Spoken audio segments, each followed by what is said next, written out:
Okay, good morning, parents, teachers, and everyone, our colleagues, also Dr. Frilia and Dr. Janice Valencia. Thank you so much for spending this Saturday. Welcome to SNA webinar.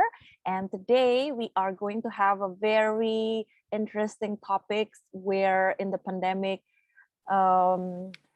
deny it or not, realize it or not, all of us having a stress in our level, and especially for parents, it's very difficult to face our children, our child in this pandemic and cater their needs.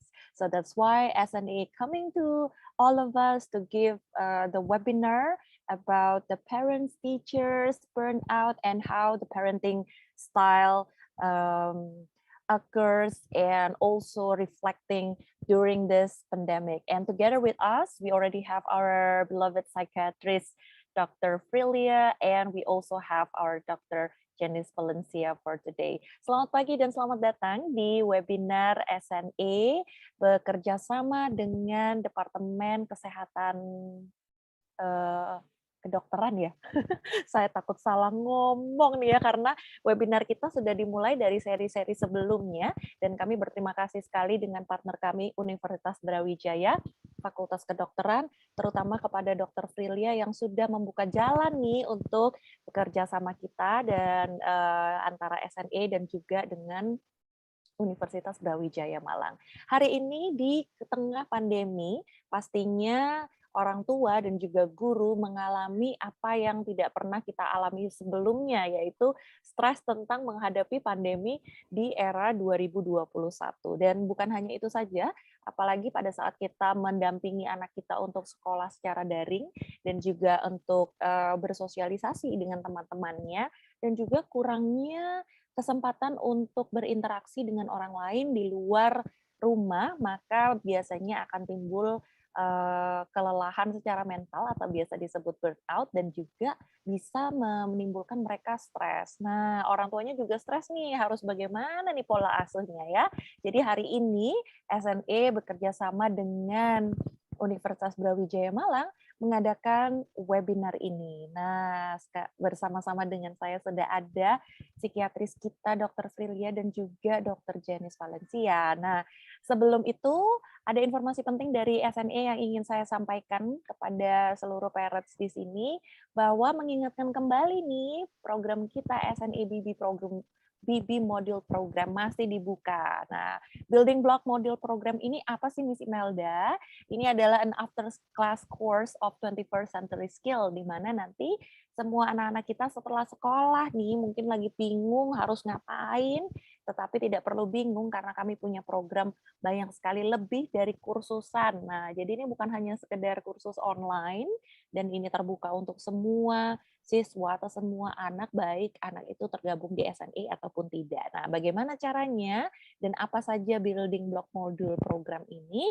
Yang pertama adalah kita punya kelas-kelas yang menarik. Nah, kelas apa? Kelas yang pertama kita bisa lihat ada Fast Track Kids, di mana kita bekerja sama dengan Fast Track Kids untuk anak-anak berusia berapa ya kalau K1? Jadi dari jenjang K1 sampai primary 3, mereka akan diajarkan untuk mengenal lebih dalam lagi dan lebih hands on dengan saraf-saraf motoriknya nih. Jadi bisa menggunakan tangan, bisa menggunakan kakinya, gerak tubuhnya, dan itu menarik sekali karena mereka akan belajar banyak sekali tentang sains dan juga tentang English. Nah, berikutnya kita punya program yang namanya project based learning, di mana tidak cuma membuat satu project, tapi mereka diajarkan untuk menganalisa. So the student can think creatively and they can have a critical thinking. Jadi mereka akan memikirkan nih, kalau misalnya satu kota kurang taman atau kurang ruang hijau, apa yang harus mereka lakukan. Dan ini sudah dipikirkan dari mulai mereka primary 1 atau kelas 1 SD sampai kelas 8. Jadi pastikan kalau misalnya anak-anak di rumah agak agak rasa ingin tahunya tinggi, bukan agak ya, rasa ingin tahunya tinggi, boleh deh diikutkan di project based learning. Dan berikutnya kami punya program yang namanya robotik dengan robot yang berbeda. Jadi robot Osmo ini bisa dikendalikan atau bisa dilakukan dengan dikendalikan dengan gerak tubuh dan juga suara. Dan ini akan diprogram oleh teman-teman kita atau anak-anak kita yang berusia masih dari kelas 1 SD. Wah, dari kelas 1 SD ya. Jadi dari kelas 1 SD mereka sudah belajar untuk memprogram robot ini dan mereka akan dapatkan ini kit robotiknya. Bersama Mr. Saran nanti akan diajarkan apa sih yang harus diperhatikan. Jadi kelas 1 SD sudah bisa nih. Wah, kalau Miss Imelda balik lagi bisa nih ya, tapi sayangnya nggak bisa. Oke, berikutnya kami punya program di kelas berikutnya adalah Model United Nation. Nah, Model United Nation ini adalah tempat di mana anak-anak itu akan dilatih untuk menjadi seperti duta besar atau perwakilan dari PBB atau United Nation.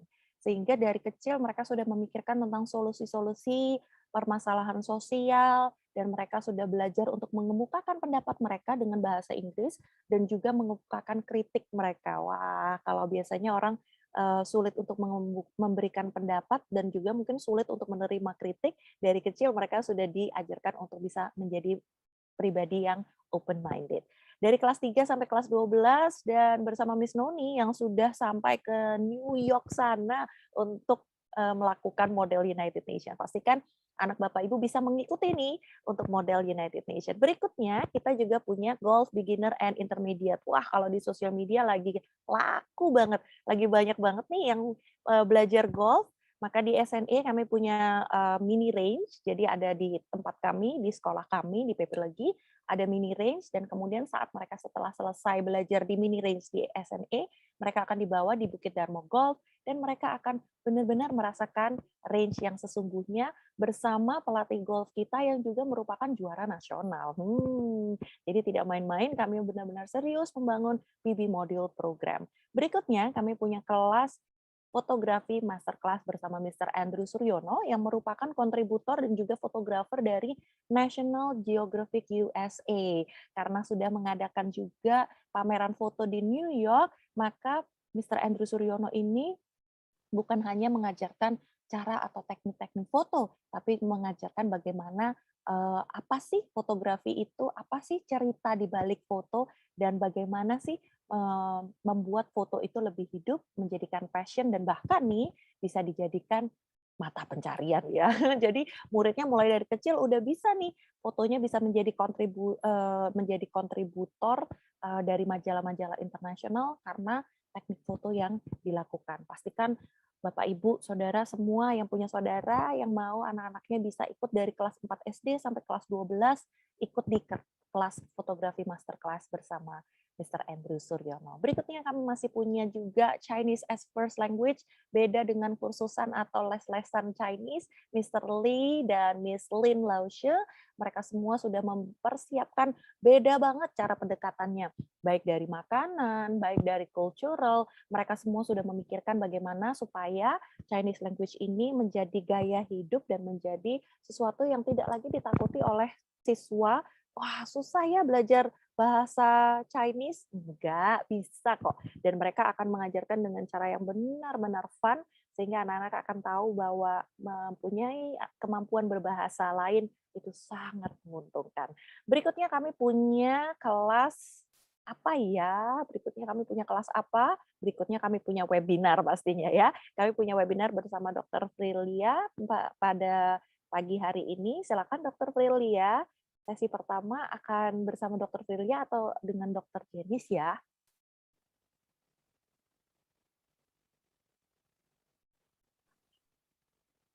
Ya, Dr. Jenis kira-kira bisa tampil pertama, silahkan. Oke, baik. Selamat pagi Dr. Frilia. Selalu hadir, terima kasih banyak selalu hadir di setiap hari Sabtu ini ya.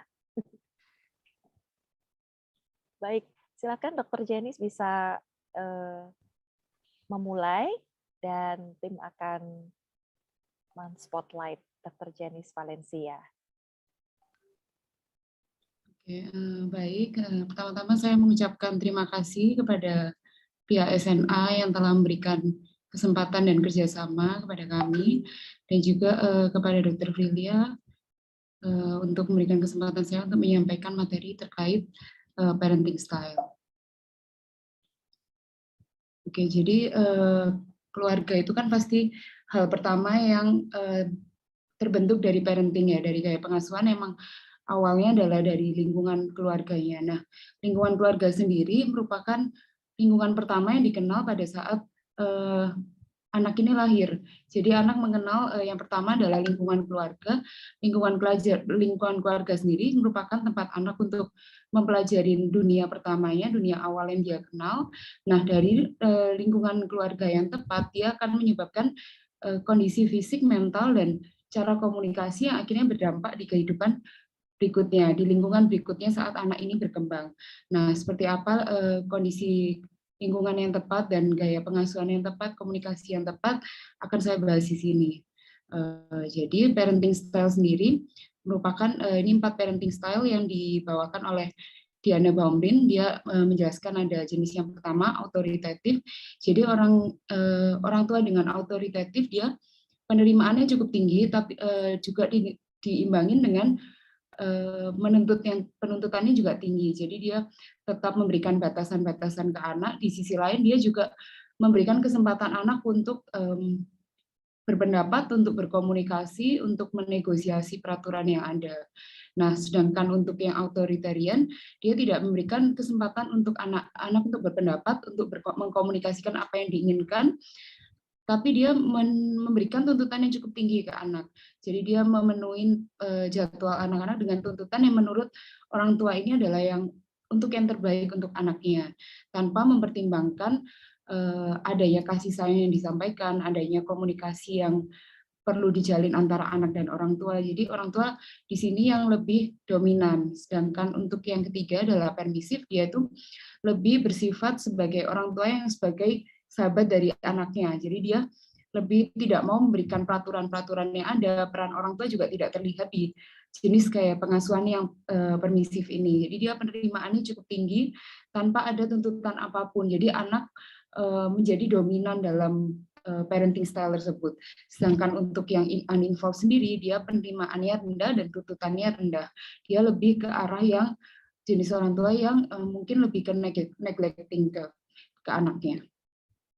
Nah, selanjutnya saya bahas satu-satu mengenai autoritatif.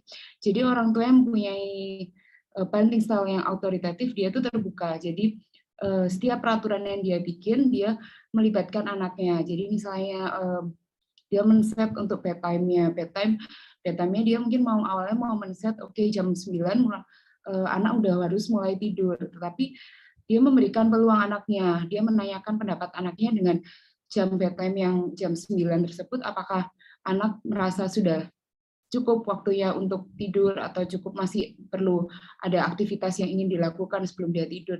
Dia berusaha fleksibel terhadap peraturan yang dibikinkan, tetapi pada saat anak meminta lebih, jadi anaknya mungkin meminta jam 10 malam. Nah, orang tua di sini menunjukkan batasannya dia sebagai orang tua bahwa kalau jam 10 malam ini terlalu malam. Gimana kalau jam 9.30. Jadi dia memberikan kesempatan pendapat anak tetap didengarkan, tetapi ditetapkan juga batasan-batasannya dia untuk sebagai orang tua. Nah, komunikasinya juga terjalin dua arah. Nah, keuntungan dari parenting style yang autoritatif ini, hubungan anak dan orang tua akhirnya semakin dekat, dan juga komunikasinya terjalin dua arah, sehingga anak pada saat masa bertumbuhnya dia memiliki rasa percaya diri, dia yakin terhadap dirinya sendiri, dan juga social skill-nya juga semakin baik karena dia merasa lingkungan awal, lingkungan keluarganya dia memberikan dia peluang untuk menyampaikan pendapat-pendapatnya, dan pendapat tersebut dihargai oleh orang tuanya. Jadi anak merasa diterima di lingkungannya, sehingga pada saat dia di lingkungan sosial atau di lingkungan masyarakat, dia bisa beradaptasi dengan baik. Dia berani untuk menyampaikan pendapatnya, dan social skill-nya menjadi baik. Dia yakin juga dengan kemampuannya. Kemudian authoritarian. Nah, authoritarian ini biasanya dari beberapa penelitian itu mendapatkan kalau dia baik digunakan pada kondisi yang memang berbahaya. Jadi sekitarnya memang berbahaya, dia orang tua harus menetapkan peraturan yang kuat. Tapi pada kondisi lingkungan yang tidak berbahaya, ini dapat memberikan dampak yang buruk kepada anaknya dan hubungan antara anak dan orang tuanya. Nah, sikap orang tua otoritarian ini sendiri, dia lebih dominan untuk mengontrol anaknya. Jadi anak di sini tidak memiliki peluang untuk menyampaikan pemikirannya, tidak ada peluang untuk mengkomunikasikan apa yang dia rasakan atau yang dia punya pendapat apa, dia tidak punya hak untuk menyampaikan itu. Nah, seandainya anak pun menyampaikan itu, hal itu tidak dianggap karena orang tua menganggap bahwa apa yang dia lakukan untuk anaknya adalah untuk kebaikan anaknya. Nah, jenis orang tua yang otoritarian ini dia cenderung bersikap emosional dan menolak apa yang mau disampaikan oleh anaknya ini.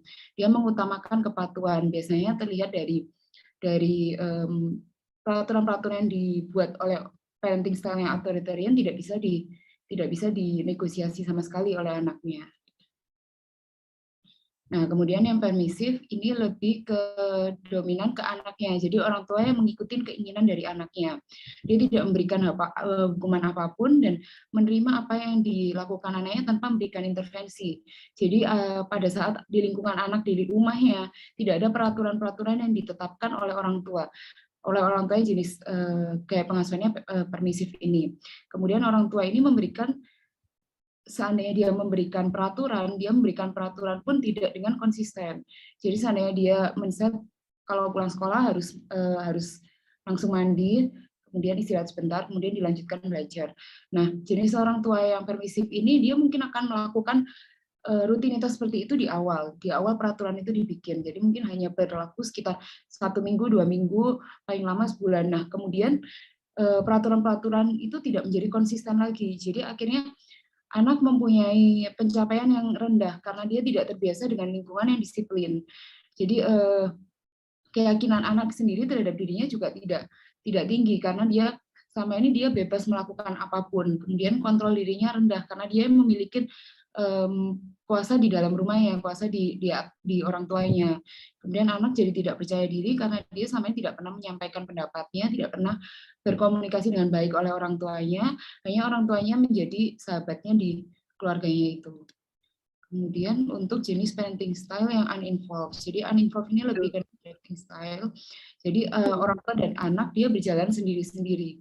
Jadi orang tua biasanya hanya memenuhi kebutuhan dasar anaknya, kemudian tidak ada kehangatan juga di antara hubungan orang tua dan anak. Jadi anak berjalan semaunya dia, orang tua berjalan juga di lingkungannya sendiri. Jadi rata-rata orang tua dengan uninvolved ini adalah orang-orang yang teradiksi terhadap suatu zat atau adiksi terhadap alkohol, atau mungkin jenis orang tua yang dia hanya memfokuskan dirinya kepada karir tanpa mempedulikan kondisi di rumahnya. Nah, jadi dia tidak terlibat dalam aktivitas anaknya, tidak terlibat dalam pendidikan anaknya, dan juga dia tidak menyediakan lingkungan yang terstruktur dan mengabaikan disiplin sepenuhnya. Nah, dari gaya pengasuhan ini pastinya melibatkan komunikasi yang baik itu seperti apa. Jenis dari parenting style ini pasti memerlukan komunikasi yang tepat untuk melengkapi hubungan antara orang tua dan anaknya. Nah, banyak terjadi permasalahan bahwa adanya kelekatan dan keakraban ini yang diinginkan orang tua, tetapi parenting style dan lingkungan awal yang sudah terbentuk oleh anaknya ini melekat juga ke anaknya. Jadi mungkin pada orang tua yang dia otoritarian, dia sudah terbiasa dengan tidak adanya komunikasi di antara orang tua dan anak, sehingga rasa kepercayaan anak, pendapat diterima oleh orang tua itu rendah. Akhirnya terjadi konflik pada saat orang tua ingin, anaknya sudah beranjak dewasa, orang tua ingin mulai akrab dan mulai lekat dengan anaknya. Sedangkan anak ini sudah ada trust issue dengan orang tuanya, dan dia juga tidak pandai bersosial dan tidak tahu cara mengkomunikasikan dengan baik, akhirnya menciptakan konflik ini. Jadi pentingnya untuk mengetahui komunikasi yang baik seperti apa, dilengkapi dengan parenting style yang seperti apa untuk semakin menyempurnakan pola asuh yang ada di keluarga. Nah, ini dari parent-child communication ada empat jenisnya. Jadi yang pertama adalah loving, dia komunikasinya hangat tetapi mempunyai kelemahan terlalu memanjakan. Dia lebih dominan terjadi pada jenis parenting style yang permisif tadi, yang dia menempatkan anak sebagai sahabatnya. Parent-nya tidak mempunyai peran sebagai orang tua. Nah, Kalau yang pada autoritatif, dia menggunakan kombinasi antara loving dan asertif. Jadi pada asertif sendiri, dia komunikasinya hangat yang tetap menekankan batasan-batasan. Jadi anak boleh berpendapat, tetapi orang tua juga menetapkan kedisiplinan yang harus menyampaikan pendapatnya dengan cara yang baik. Kemudian peraturan yang bisa dinegosiasi hanya sebatas ini. Tapi dia juga di sisi lain pada saat anak membutuhkan dukungan, membutuhkan support, dia menunjukkan kasih sayangnya, dia menunjukkan komunikasi yang hangat di antara orang tua dan anaknya, sehingga dia tuntutan tersebut yang tinggi dilengkapi juga dengan dukungan yang tinggi juga. Jadi hubungan antara orang tua dan anak menjadi lebih baik. Kemudian pada yang agresif ini dia banyak peraturan yang dibuat dan disampaikan, apa yang disampaikan ke anak tidak didengarkan, sehingga anak tidak mempunyai kemampuan untuk bersosial, kemampuan untuk berkomunikasikannya seperti apa, sehingga anak karena dari pengalaman masa kecilnya sering tidak diterima pendapatnya, dia semakin bertumbuh, dia memiliki keyakinan terhadap dirinya sendiri yang rendah. Nah, ini biasanya didapatkan pada pola asuh yang authoritarian. Jadi orang tua cenderung yang mendominasi di dalam parenting style-nya. Kemudian yang pasif biasanya didapatkan pada yang uninvolved. Tidak ada peraturan yang dibuat oleh orang tua dan anak tidak mengetahui mana yang salah dan yang benar. Karena orang tua dan anaknya jalan sendiri-sendiri, di saat anak ini masih perlu bimbingan orang tuanya, dia masih perlu mengetahui norma-norma mana yang benar dan yang tidak, kemudian pembelajaran-pembelajaran apa, kepribadian yang terbentuk seperti apa, tetapi orang tua dan anak jalan sendiri sehingga anak tidak mempunyai pengetahuan dia harus berperilaku seperti apa pada saat dia di lingkungan yang lebih luas lagi. Oke, dari saya sekian. Mungkin ada pertanyaan, saya kembalikan ke Miss Imelda. Wah, terima kasih Dr. Jenis. Ternyata ketidakkonsistenan orang tua itu ternyata juga bisa berhubungan ya sama anaknya ya. Kalau mamanya bilang, kalau pulang harus cuci tangan, ternyata mamanya pulang langsung masak, langsung ribet-ribet gitu, ternyata juga berpengaruh ya dokter ya? Iya, Miss Imelda. Oke, baik. Nah, saya mengundang Bapak Ibu yang yang mau bertanya, bisa langsung bertanya, menuliskan di kolom chat, dan bisa juga mungkin bertanya tentang case studies atau hal-hal yang ditemui atau dialami nih sebagai orang tua selama pandemi apa nih ya. Sesi berikutnya sambil menuliskan di kolom pertanyaan, sesi berikutnya akan diberikan oleh psikiatris tersayang kita, Dr. Prilia. Silakan Dr. Prilia. Baik, Miss Imelda, terima kasih atas kesempatannya. Saya coba share screen.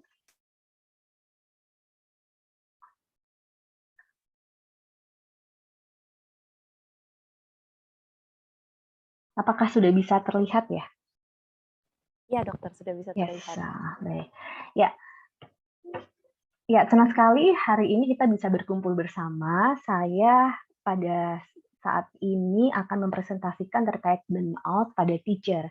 Nah, sebenarnya tadi itu bahasan sebelumnya, Dr. Jenis, itu sebenarnya juga bisa bahasan yang bisa dicerna atau dipahamin atau bermanfaat juga pada guru semua, karena terkait dengan seorang guru juga seorang orang tua, gitu. Sehingga kita juga perlu mengingat bahwa kadang-kadang kebetulan karena saya juga staf pengajar, kita bisa ngajarin anak-anak orang lain gitu ya, tetapi kita justru malah sulit membimbing atau mendidik atau mengajari anak kita sendiri. Dan kadang-kadang karena kita udah capek banget, kita justru punya pola komunikasi yang kurang efektif. Nah, tadi Dr. Jenis telah mengajari kita bagaimana sih menentukan pola asuh yang konsisten, tegas gitu kan. Nah, maka guru juga supaya bisa mendampingi murid-muridnya ataupun mendampingi anak juga mesti memahami kira-kira apa sih yang membuat kita kadang-kadang jadi kurang bisa berespon adaptif gitu. Baik. Nah, bahasan yang akan kita bahas pada pagi hari ini itu terkait dengan isu-isu yang terkait dengan burnout itu sendiri. Dan kita juga mempelajari bagaimana dimensi, penyebabnya, kemudian tinjauan secara klinis, bagaimana juga cara mengatasi burnout itu. Kemudian tentunya burnout ini perlu kompensasi dengan adanya self efficacy, sehingga kita juga akan mempelajari tentang dimensi-dimensi dari self efficacy sendiri, kemudian juga permasalahan kesehatan mental apakah yang paling sering menyertai pada saat seseorang menjalankan fungsinya, terutama di fungsi pekerjaan. Hal ini guru sebagai tenaga profesional yang memberikan panutan role model buat murid-muridnya.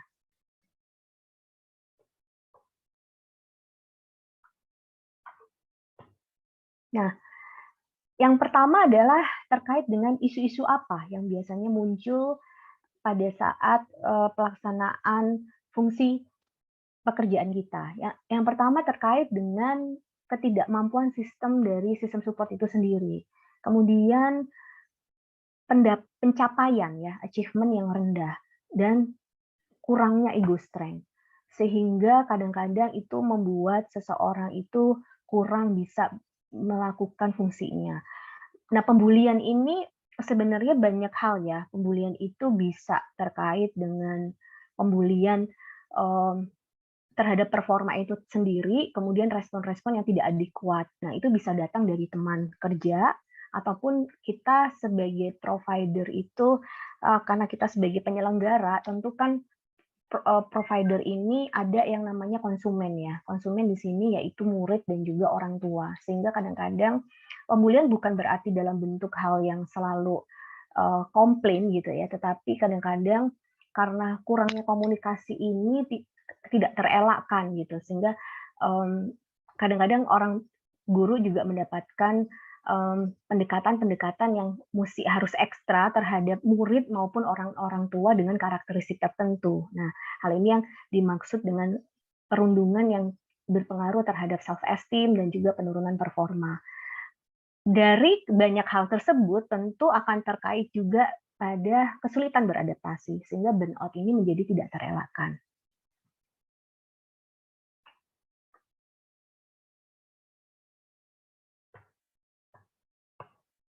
Ya, ini kayaknya saya yang lag ya, jaringan saya.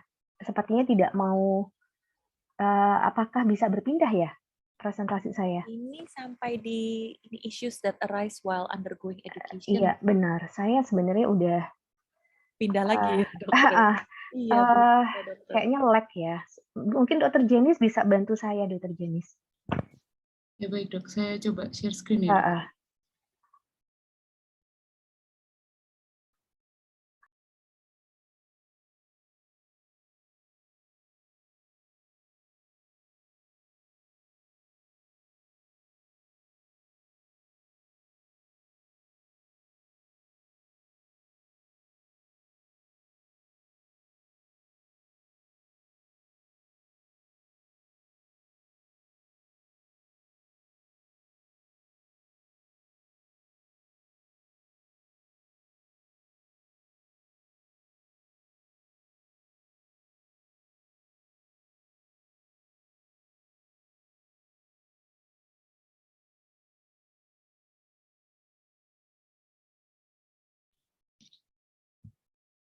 Ya, tadi adalah bahasan-bahasan yang akan kita bahas dan kita diskusikan pada pagi hari ini. Next slide.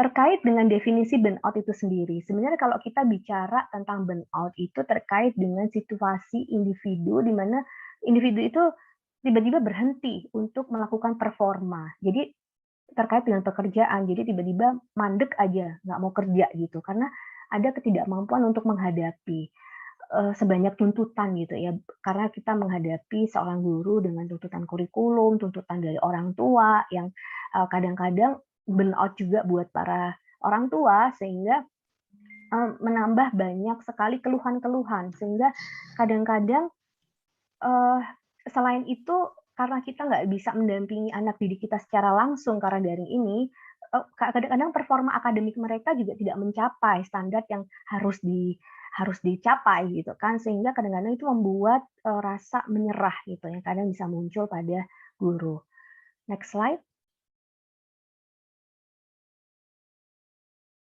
Nah, kita juga mesti memahami juga burnout yang ada pada murid ya, sehingga kita juga bisa melihat bahwa dalam satu kondisi itu sebenarnya murid itu juga punya kondisi-kondisi yang mereka sangat sangat stres terkait dengan beban akademik atau dalam proses pembelajaran itu sendiri. Nah, kalau misalkan di orang tua, karena kebetulan juga ada orang tua ya, burnout-nya itu biasanya dari studi yang kita lakukan, itu biasanya terkait dengan pendampingan itu di rumah.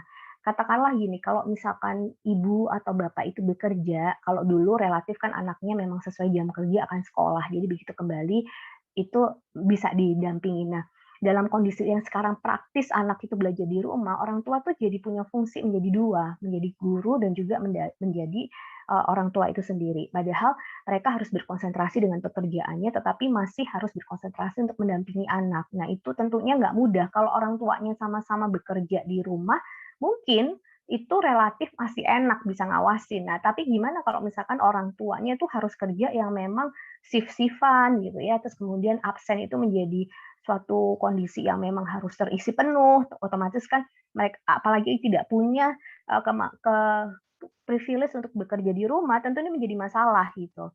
Sedangkan menitipkan anak itu ke tempat daycare katakanlah untuk misalkan anak-anak yang masih masih balita itu juga menimbulkan resiko gitu. Nah, sehingga ini menjadi beban akademik orang tua sehingga itu juga berpengaruh terhadap kondisi stresor psikologis mereka. Next slide. Nah, kita sama-sama pelajari apa sih sebenarnya dimensi dari burnout itu sendiri. Yang pertama terkait dengan kelelahan emosional, kemudian terkait dengan depersonalisasi, dan juga achievement yang rendah ya dari masing-masing pencapaian diri yang rendah. Nah, maksudnya gimana?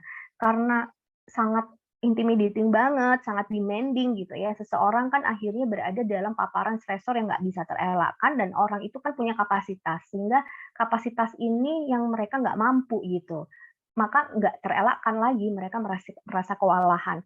Anak-anak juga mengalami sebuah kejenuhan gitu, sehingga kejenuhan ini sendiri yang menjadi isu dalam burnout itu sendiri. Nah, depersonalisasi itu rasanya kayak, aduh kayaknya kok nggak kayak diri saya lagi ya, kayaknya saya kok jadi nggak mampu ya melakukan ini semua gitu, padahal saya dulu nggak gitu. Nah, hal-hal ini yang mengakibatkan kayak kita merasa diri kita bukan diri kita.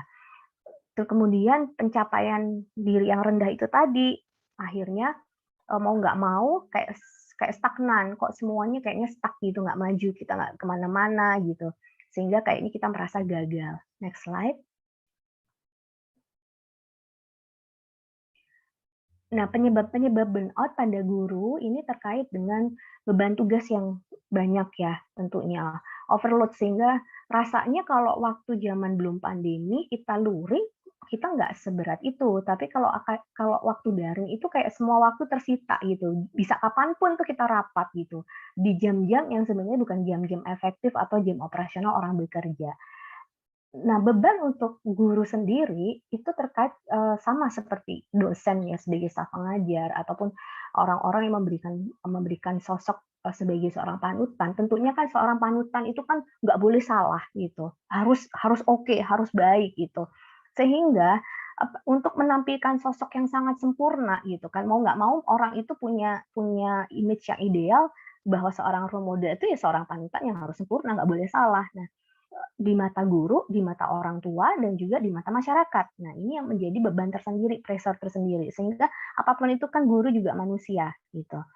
Untuk hal yang terkait dengan kurangnya waktu personal gitu, waktu alokasi untuk waktu me time-nya gitu. Karena mau nggak mau waktu kita dihabiskan untuk misalkan seharian, ada tugas saya yang belum selesai nih, saya harus menilai gitu. Nah, itu kan juga makan waktu gitu, sehingga kadang-kadang kita lupa bahwa sebenarnya kita butuh break loh. Nah, akhirnya itu berkaitan dengan self efficacy sehingga kita nggak punya kemampuan untuk berdaya gitu. Nah, ini yang mengakibatkan burnout itu tidak terelakkan. Next slide. Nah, kalau kita lihat dari presentasi klinis ini, maka presentasinya itu yang bisa muncul itu antara lain dengan kecemasan yang berlebihan. Kemudian orang terbiasa fokus pada detail negatif yang mereka punya. Mereka tuh kadang suka melihat orang lain, membandingkan orang lain gitu ya. Kok kayaknya mereka tuh udah dapat ini, udah mencapai ini, mencapai itu, kok saya enggak gitu. Nah, ada hal-hal yang mesti kita coba coba latih ya terkait dengan mindset bahwa yang memvalidasi itu bukan orang lain gitu, tetapi diri kita sendiri. Maksudnya gimana? Misal orang lain itu pasti punya ekspektasi dan mereka expect too much bahwa harus lebih lebih lebih dan lebih. Tapi kan orang punya kapasitas. Selain itu juga ada hal-hal yang terkait dengan takdir ya, yang kadang kita nggak bisa ubah dan itu yang nggak bisa kita kontrol gitu. Jadi semua itu kan berjalan bukan hanya kita yang menentukan, tetapi ada Tuhan yang di sana juga yang punya kuasa gitu. Sehingga kadang-kadang kita itu membebani diri kita dengan apa yang diinginkan oleh orang lain dan juga apa yang dipikirkan orang lain. Sehingga kita perlu memvalidasi diri kita sendiri. Kita perlu memberikan value pada diri kita sendiri. Nah ini penting gitu ya, karena suatu achievement itu nggak akan berhenti dalam satu titik gitu. Pasti kita diinginkan lebih sebagai seorang individu atau manusia yang kodratnya itu dia harus tumbuh dan berkembang. Sehingga penting sekali kita untuk bisa nggak memvalidasi diri kita itu berdasarkan apa pendapat orang. Nah, kalau terkadang kita merasa nyaman kalau misalkan kemampuan seseorang itu lebih cenderung puas ya dengan apa yang dimiliki sekarang, nggak apa-apa gitu ya. Kadang-kadang ada juga karakter-karakter kemauan untuk mengembangkan dirinya itu minimal atau kurang, biasanya akan terjebak dengan zona yang aman, jadi kurang bisa men-challenge diri sendiri. Nah kalau misalkan dalam bentuk-bentuk yang lebih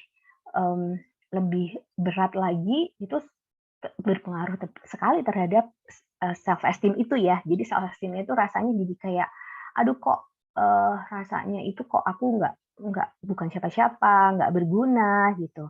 Sehingga ini yang menyebabkan mengapa seseorang bisa mengalami burnout. Next slide.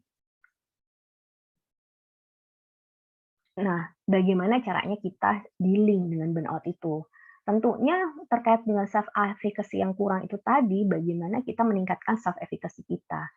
Terus kemudian punya waktu personal ya, me time. Alokasi waktu pribadi ini menjadi sangat penting gitu, karena seperti saya halnya, saya seorang staf pengajar, saya juga seorang klinisi gitu ya. Tentunya ketika seharian itu sangat sangat demanding dan sangat hectic gitu. Tentu kan kalau kita nggak punya me time pasti kita udah sangat kewalahan. Sehingga kadang-kadang saya mulai untuk menentukan prioritas mana. Pada saat pandemi ini nggak mungkin saya akan terus-terusan gitu. Jadi kalau misalkan saya terus-terusan bekerja, saya nggak punya waktu istirahat, saya nggak punya waktu untuk anak saya harus mengingat bahwa saya juga punya peran sebagai orang tua, sebagai guru dan klinisi.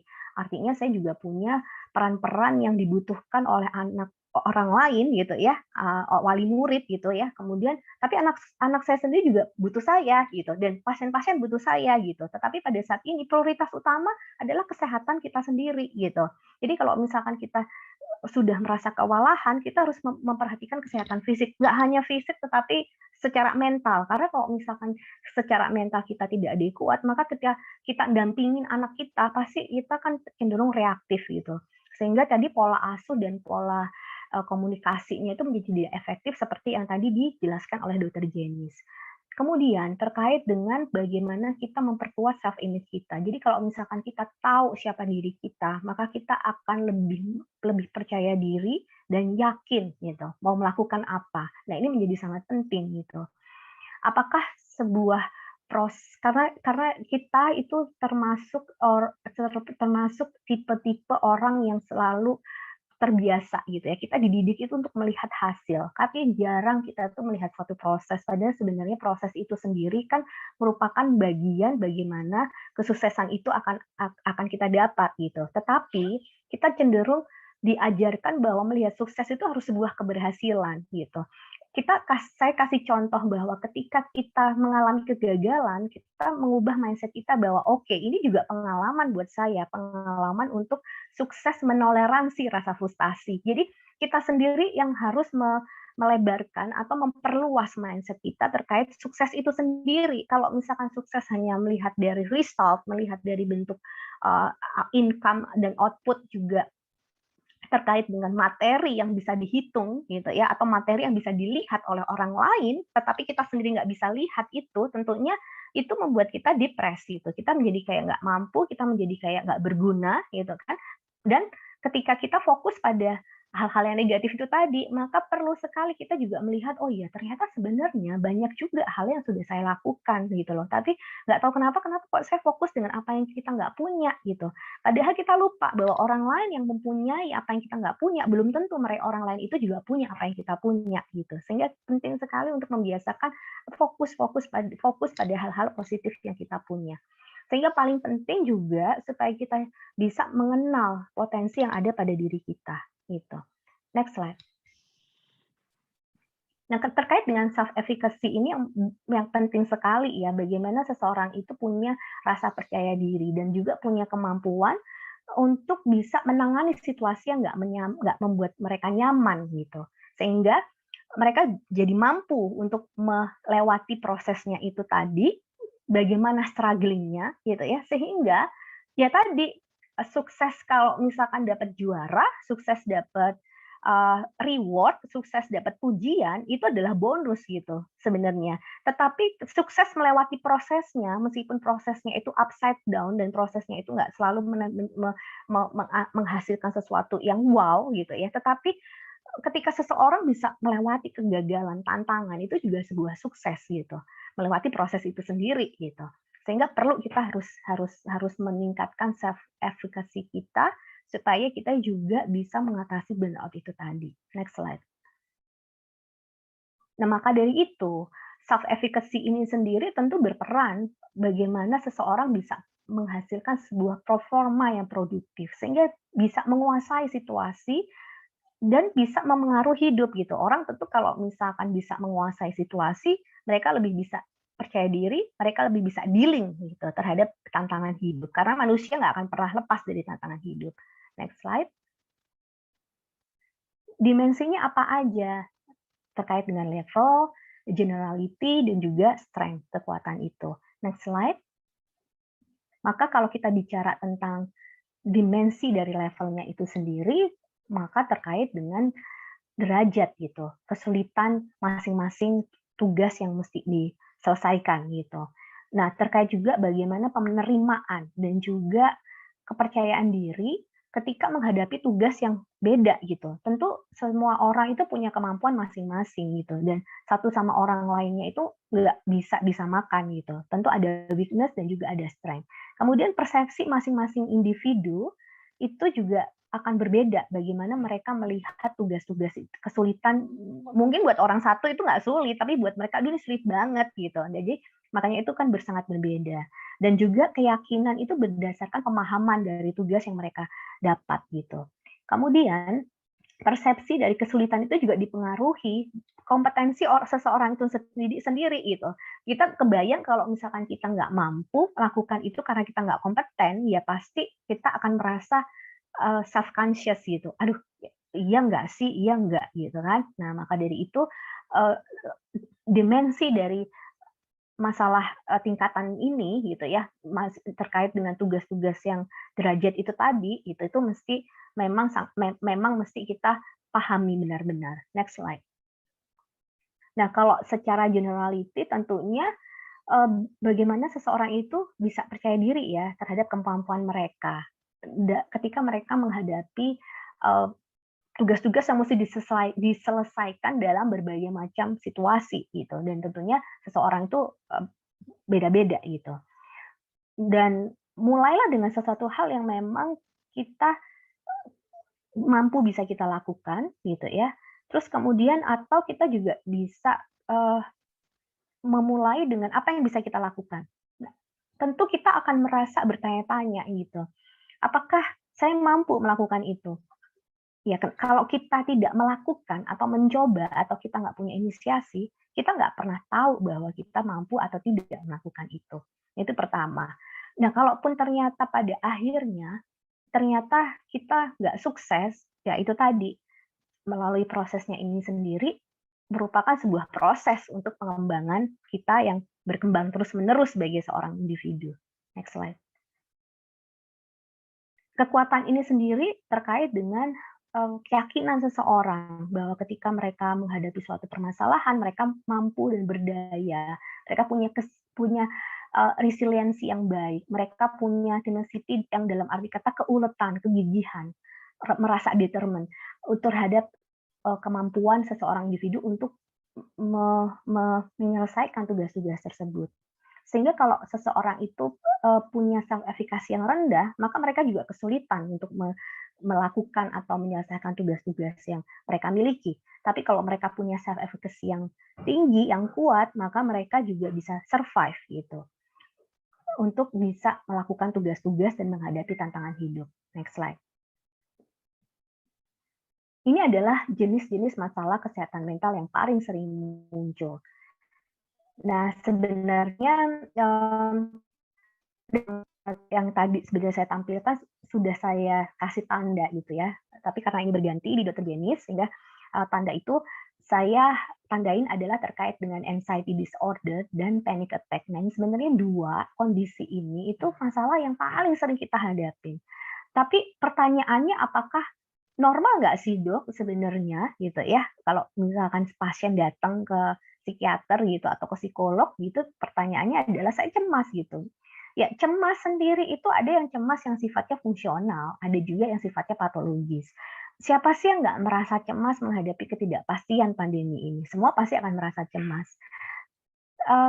Tapi ketika cemasnya itu membuat kita nggak mau kemana-mana gitu ya, ya memang sebaiknya nggak kemana-mana dalam masa pandemi ini kalau tidak dibutuhkan gitu ya.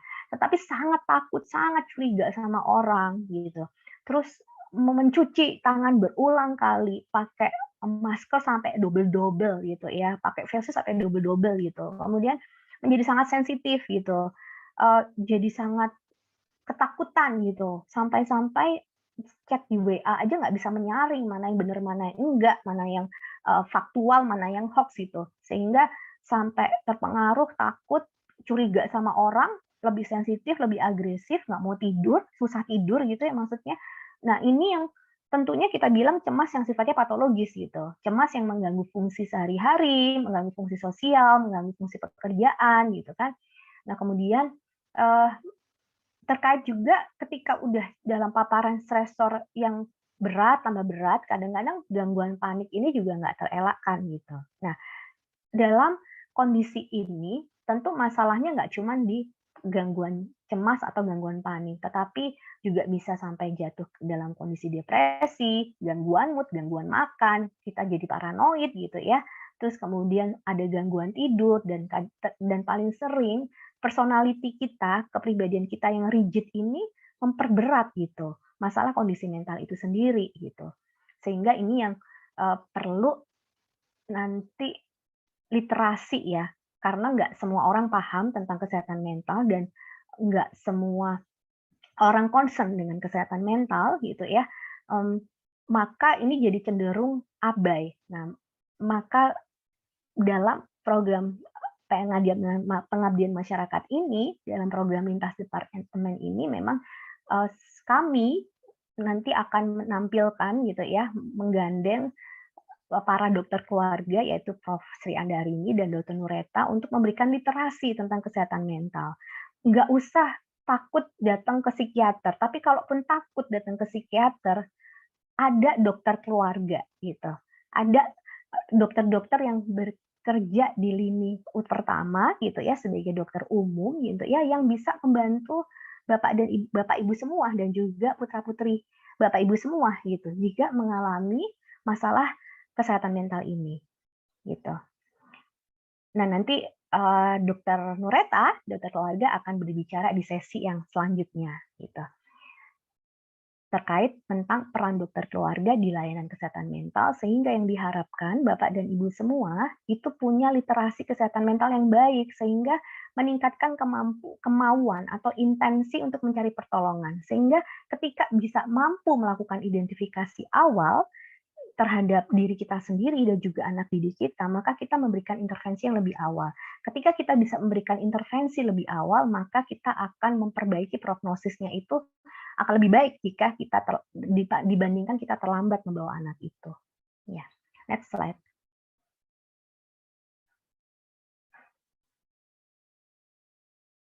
Nah, ini adalah salah satu ketika kita mengalami gangguan panik gitu.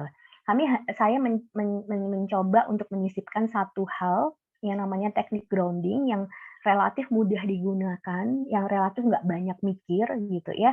Mmm, tapi nanti kita juga sebenarnya punya teknik manajemen stres, yang ada mindfulness gitu ya, terutama yang nanti bisa diajarkan di sesi, karena bagian psikiatri punya satu sesi lagi gitu ya, nanti di mana kami mengharap baik murid, peserta didik gitu ya, guru, wali murid bisa mengikuti sesi tersebut bersama kami dan ada tema presentasi terkait adiksi gitu untuk anak gitu, sehingga harapannya baik murid maupun orang tua maupun guru itu lebih memahami lagi, mempunyai pengetahuan tentang adiksi. Nah, di pertemuan selanjutnya nanti itu kita akan mengajarkan teknik-teknik yang bisa dilakukan. Nah, khusus untuk hari ini kita akan belajar bersama terkait teknik grounding itu, yang kadang-kadang sekonyong-konyong tiba-tiba kita rasa panik nih, nggak tahu mesti kayak gimana. Tapi ada hal yang bisa kita lakukan, sama halnya karena kita nggak membiasakan gitu ya, SPO-nya gitu. Kalau misalkan contoh nih, kalau ada gempa itu apa sih yang mesti kita lakukan karena kita bukan orang Jepang yang sering, terutama di Jawa ya, mungkin kalau orang Padang mereka udah tahu mereka harus ngapain gitu, ataupun yang rawan gempa. Tapi kalau kita mungkin justru kita malah turun tangga, yang ada kita jadi ketimpa di tengah-tengah gitu kan. Karena kalau orang Jepang udah tahu, orang Padang udah ngerti gitu, karena mereka orang Aceh juga udah terbiasa dengan gempa, jadi kalau misalkan ada gempa mereka akan berlindung di bawah meja. Nah, kita kalau misalkan tiba-tiba nggak tahu kenapa kok panik gitu loh, tiba-tiba kayak, dada itu berdetak dengan cepat, susah nafas, kemudian leher itu seperti tercekik gitu kan, sehingga kadang-kadang menjadi kayak ada rasa takut mati gitu. Nah, apa sih yang bisa kita lakukan? Kita bisa mencoba untuk menarik nafas gitu ya, menghirup nafas gitu ya, menghirup udara gitu, bernafas kemudian lepaskan gitu ya. Jadi ada inhale dan exhale, kemudian coba lihat sekitar secara perlahan dan temukan. Temukan kemudian pakai sistem 5, 4, 3, 2, 1. Kita mulai dengan 5 apa yang bisa dilihat. Apa yang tampak di depan kita? Misalkan kita lihat ada jendela, ada televisi, ada meja, ada kursi. Kita lihat aja itu fokus pada here and now-nya apa. Kemudian 4 yang bisa kita sentuh, kita bisa menyentuh apapun yang ada di sekitar kita. Kita mau menyentuh meja, kita mau menyentuh buku, kita mau menyentuh handphone gitu kan secara perlahan. Jadi seperti ibaratnya kayak detik jam itu kita berusaha untuk mengatur nafas, ritme nafas itu sesuai dengan detik jam gitu. Kan kita tahu kalau di detik itu kan tek tek tek. Nah, itu berangsur-angsur nafas kita yang tadinya deg-degan cepat gitu, kita berusaha untuk mengontrol dan mengelola dengan cara, melihat jam itu. Kemudian kita lanjutkan dengan 3 apa yang bisa didengar, apakah, eee, mungkin suara TV, ada suara radio, ada orang masak, kita fokus di situ. Kemudian, 2 yang bisa dicium, 2 aroma apa yang bisa kita, eee, cium pada saat itu, dan 1 fokus pada apa yang dirasakan. Misalkan marah, cemas, kesel, oke saya marah marah marah. Sampai akhirnya itu kita fokus dengan perasaan itu dan sampainya akhirnya perasaan itu terurai sehingga kita merasa akhirnya biasa aja. Dan ketika serangan panik ini terjadi, kita sudah tahu, waduh ini kayaknya pas saya panik deh, saya panik deh.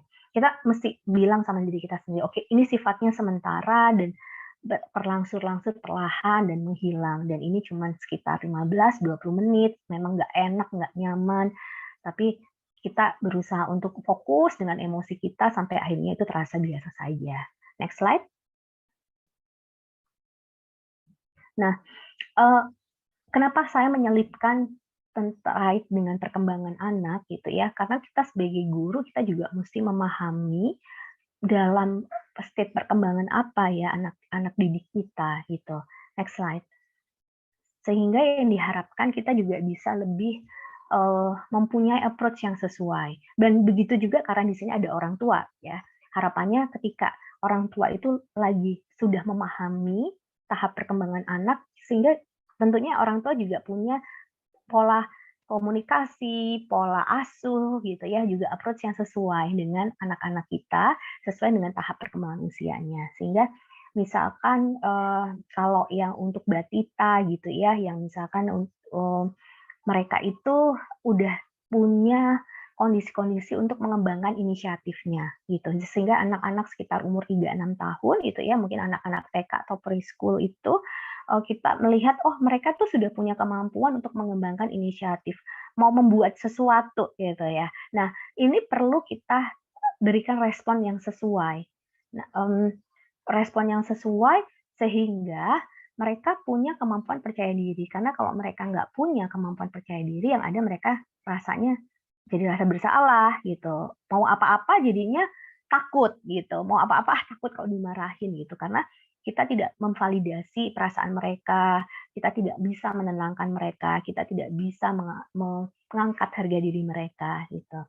Nah, untuk anak-anak usia SD gitu ya, udah masuk dalam fase industri dan industri juga inferiority. Maksudnya gimana? Mereka udah bisa memproduksi sesuatu gitu. Mungkin mereka udah kalau kita lagi ajak main di pantai gitu ya, mereka udah bikin istana pasir. Nah, itu apapun hasilnya ataupun mereka udah mau memproduksi, mau bikin layangan sendiri maupun apapun itu hasilnya, mulai udah ngaduk-ngaduk adonan kue terus bikin sesuatu gitu. Apapun itu hasilnya, kita coba kasih feedback, kita kasih apresiasi supaya anak menjadi lebih percaya diri gitu. Harus divalidasi karena kalau kita tidak bisa memberikan respon yang adekuat, maka yang muncul anak menjadi rendah diri gitu. Dan untuk anak-anak remaja masuk dalam fase identity.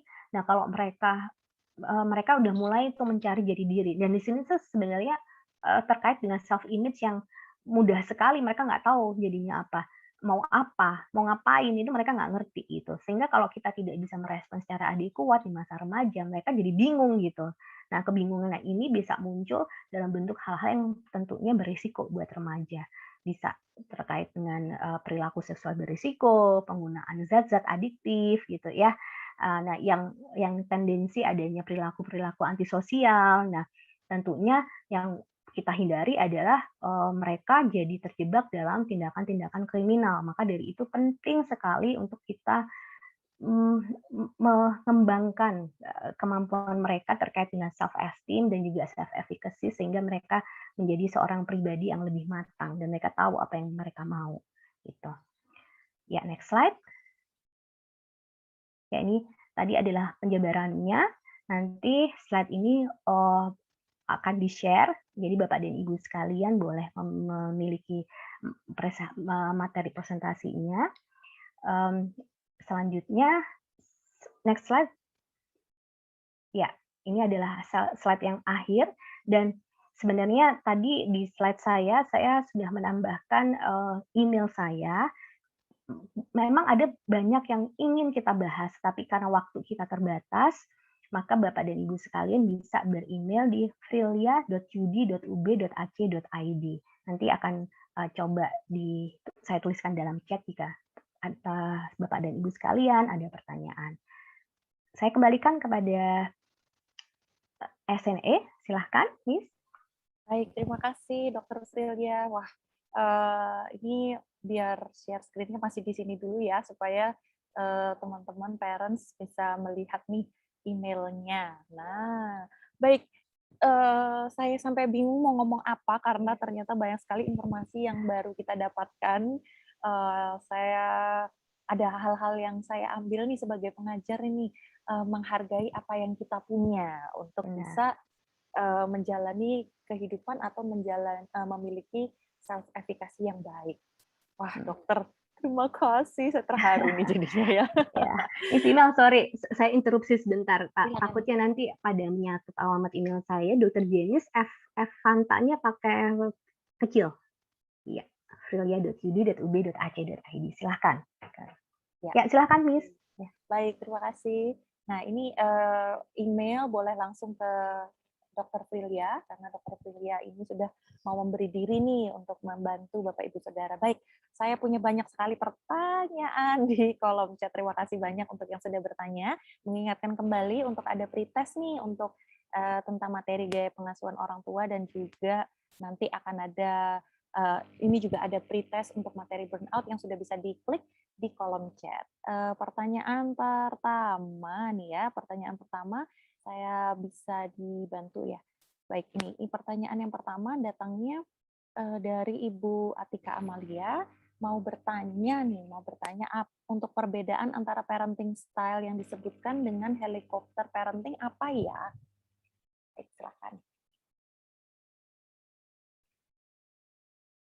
Mungkin dari saya izin menjawab terlebih dahulu ya, Dr. Frilia. Mungkin nanti ditambahkan oleh Dr. Frilia. Jadi untuk pertanyaan pertama yang mengenai parenting style yang disebut helikopter parenting. Jadi sebaca saya itu helikopter parenting style dia jenis orang tua yang terlalu over involved. Jadi dia terlibat terlalu dalam di aktivitas anaknya, dia lebih cenderung ke otoriter. Jadi jenis orang tua yang otoriter, tetapi dia seolah-olah menyediakan, jadi mengambil kata helikopter yang dia kan kalau misalnya pesawat dia kan ke satu arah tujuan.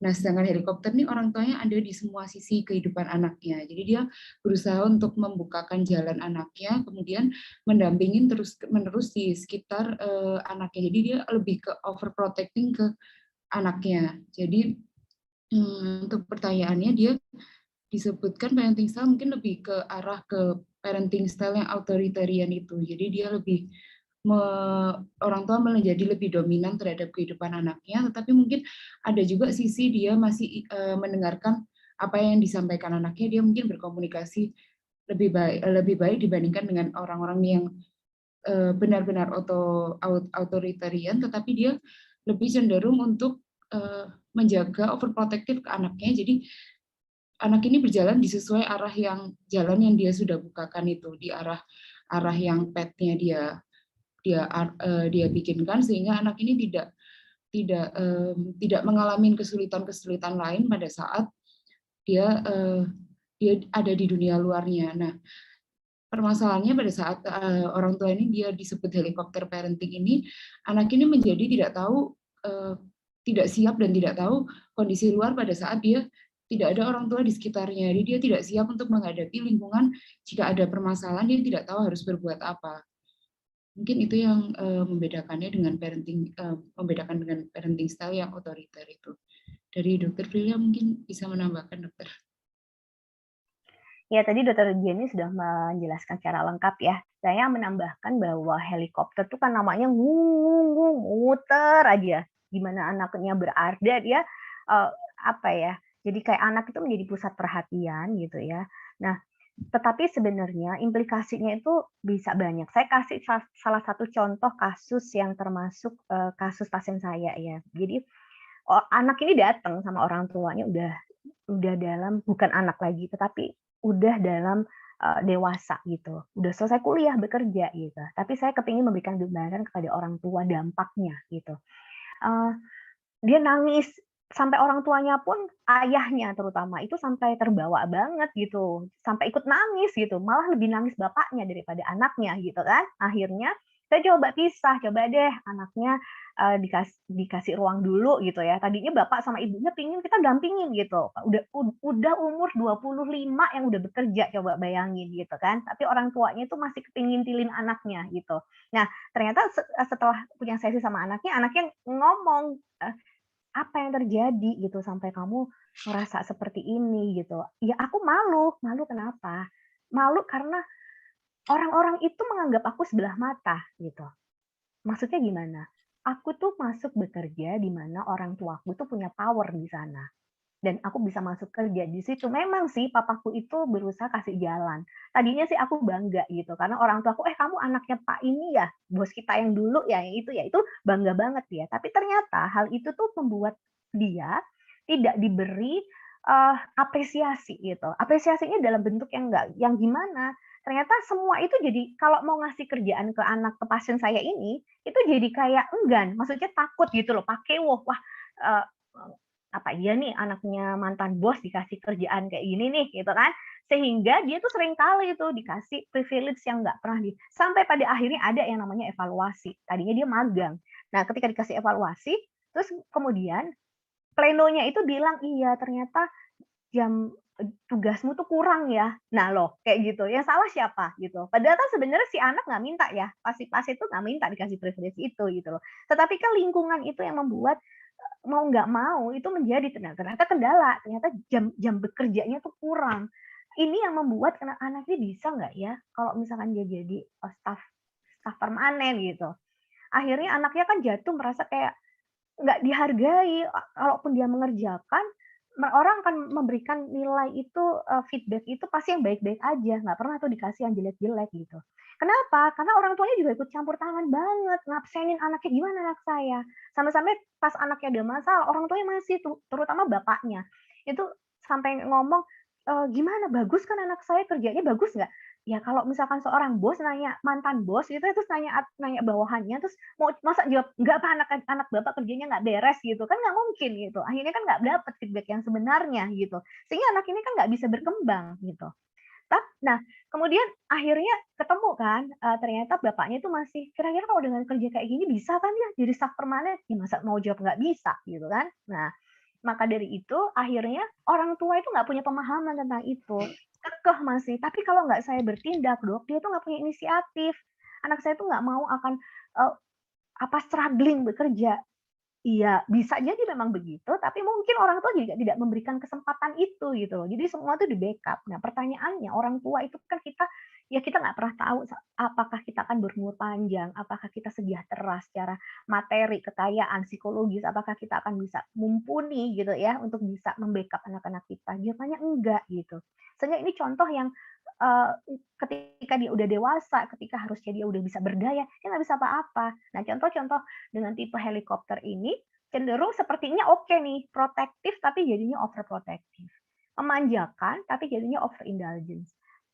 Terlibat tapi keterlibatannya intervensi jadinya gitu. Sehingga kalau ada masalah, kita berusaha untuk biarkan anak itu dealing dengan masalah gitu. Terus bapaknya nanya, "Jadi gimana Dok? Menurut dokter, kalau ada apa-apa saya udah kamu sekarang urus sendiri." Ya kan nggak gitu juga. Ada yang namanya teknik komunikasi gitu loh. Ya kan, itu tadi kenapa akhirnya kenapa deterjennya saya minta untuk di depan gitu. Supaya kita juga sama-sama belajar sehingga ada teknik komunikasi, komunikasi yang efektif. Tentunya kita sebagai orang tua nggak boleh merasa bahwa saya, orang tua, kamu tuh adalah properti saya bisa ngapa-ngapain kamu, kan nggak gitu.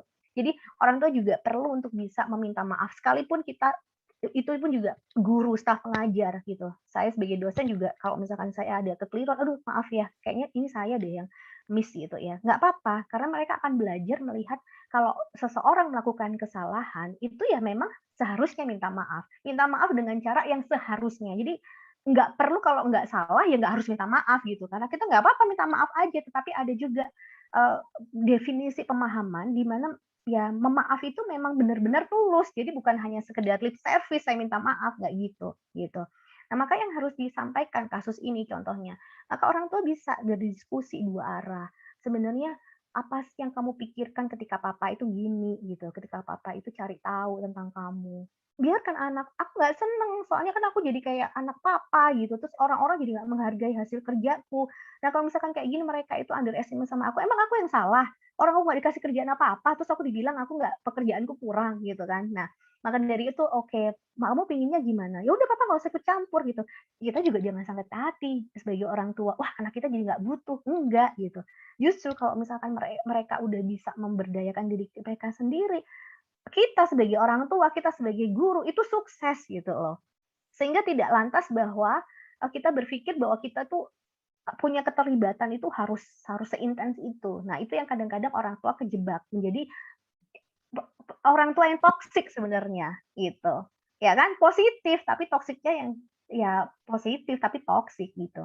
Sehingga itu tadi, maka bisa disimpulkan bahwa helikopter yang dimaksud tipe orang tua yang helikopter itu tadi yang punya ekspresi emosi tinggi. Ekspresi emosi tinggi itu ya seperti tadi keterlibatan yang berlebih, kepedulian yang berlebih, melindungi yang berlebihan, overprotective, dan juga overindulgence, memanjakan berlebihan. Seperti itu, Miss Imelda. Baik, kalau terlalu semuanya nggak baik ya dokter ya. Benar, ya.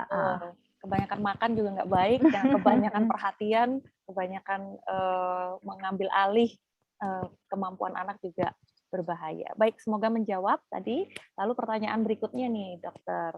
Pertanyaannya adalah, saya mau bertanya untuk parenting style yang ideal seperti apa? Dari penjelasan sepertinya yang tipe pertama terdengar sangat ideal. Apakah seperti itu? Lalu ini pertanyaan lanjutannya, dijelaskan tipe parenting authoritative lebih ke arah negotiation. Pertanyaan saya, challenge-nya tipe parenting authoritative kurang lebih seperti apa ya? Baik. Ya, silakan Dokter Jenis. Ya baik, saya menjawab ya. Ini sebenarnya kakak saya yang nanya, Dok.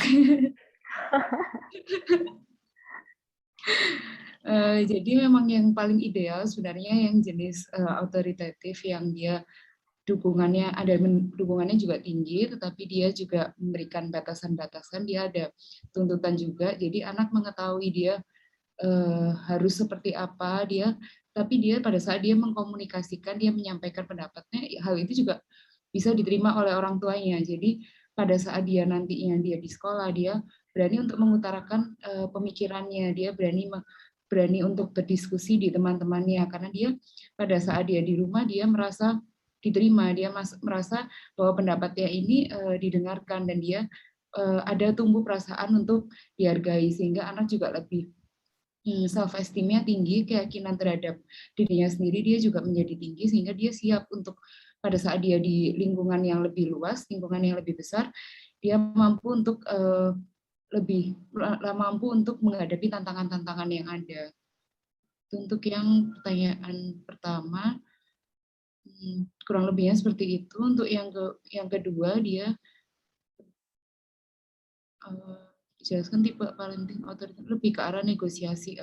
Negosiasi pun jadi anak memang diizinkan untuk bernegosiasi dengan orang tua, tetapi orang tua di situ juga tetap memiliki batasan karena dia perannya pada saat anak masih dalam SD atau SMP, sampai yang tadi disampaikan oleh Dokter Firia, dia masih dalam perlu ditetapkan batasan-batasannya, sehingga anak ini juga tumbuh dengan kedisiplinan itu, dia memiliki rasa disiplin terhadap dirinya sendirinya nantinya. Nah, jadi pada saat misalnya tadi contohnya bedtime, kalau misalnya dia berusaha menegosiasi untuk jam tidurnya. Nah, orang tua di situ menjelaskan bahwa nggak bisa, ini bedtime-nya sampai dengan jam 9.30, nggak bisa sampai jam 10 karena besoknya kamu ada kegiatan untuk bangun pagi, harus sekolah dan harus menyiapkan itu. Jadi dia melibatkan anak dengan membuat keputusan dalam mengambil peraturan, tetapi di sisi lain dia juga menjelaskan alasan itu, sehingga anak menerima peraturan itu tidak karena terpaksa harus seperti ini. Kalau misalnya dia terpaksa harus seperti ini, dia lebih ke jenis orang tua yang otoriter tadi, tanpa penjelasan apapun, anak harus mengikuti peraturan-peraturan yang ada, tapi pada jenis autoritatif dia menerima pendapat anaknya dan menjelaskan alasan kenapa peraturan itu dibuat. Jadi anak menjalani peraturan itu juga lebih ikhlas untuk menjalaninya, sehingga tidak ada paksaan dalam menjalaninya. Mungkin dari Dr. Filia mau menambahkan. Ya, tadi juga udah dijelaskan oleh Dr. Jenis ya dengan lengkap. Ini yang nanya itu dari Valencia bersaudara gitu. Saya mengingat kakaknya Dr. Jenis ini, kebetulan murid saya juga ya Dr. Jenis ya. Jadi tadi seperti yang sudah saya sampaikan juga sebelumnya, kalau misalkan terkait dengan yang ideal tentunya punya ekspresi emosi yang adekuat ya. Jadi nggak berlebih juga nggak kurang gitu, tapi adekuat gitu dan proporsional. Dan tentunya nggak bisa satu anak itu diterapkan sama, itu nggak bisa gitu. Karena tipe kepribadian masing-masing anak itu kan nggak sama.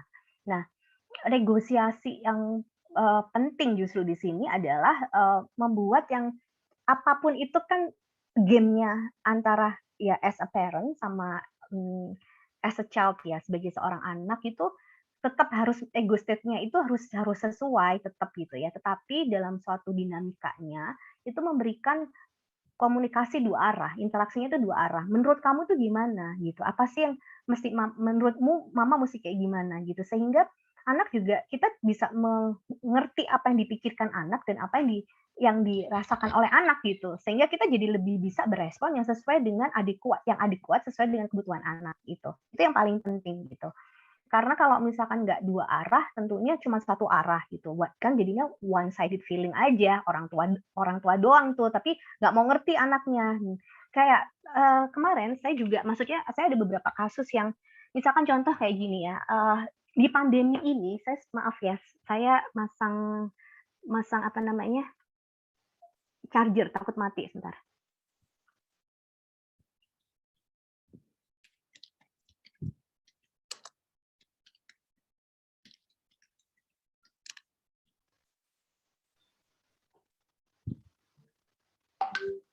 Ya, seperti contoh pada saat pandemi ini, gitu kan, pandemi ini itu tidak terelakkan semua anak itu belajar di rumah dan akhirnya dalam satu lingkungan di rumah. Nah, kebetulan dia punya kakak laki-laki yang berkebutuhan khusus dengan gangguan spektrum autisme dan juga kondisi disabilitas intelektual atau retardasi mental. Nah, yang terjadi kakaknya ini kan udah berjalannya dewasa ya. Nah, kemampuan reproduksi, fungsi reproduksinya juga berkembang.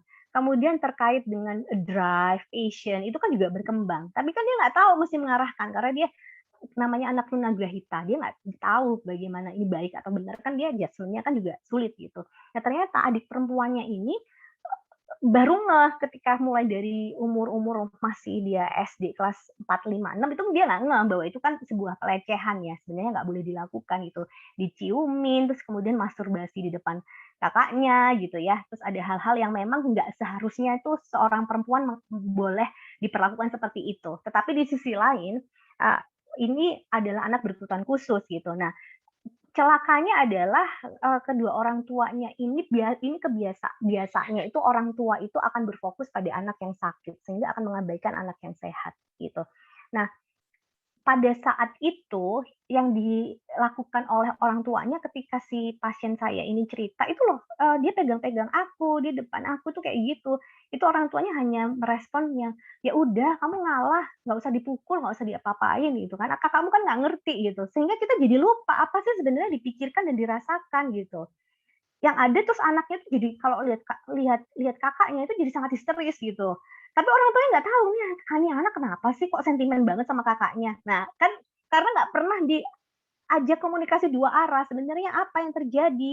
Nah, ketika akhirnya, eee, ket akhirnya kan orang tuanya baru tahu, ya kalau misalkan kakak masturbasi di depanku gitu, terus gimana gitu kan, orangnya jadi kaget gitu. Nah, dulu itu mulailah coba untuk dicarikan sebuah asrama. Nah, tujuannya apa? Supaya tapi kan kalau anak berkebutuhan khusus sulit ya untuk mendapatkan asrama gitu kan, yang harus dia harus sendiri. Nah, salah satunya adalah anak yang sehat ini yang disuruh keluar dari rumah. Artinya, "Yuk kamu di asrama aja." Sebenarnya kan orang tuanya maksudnya begitu, gitu ya.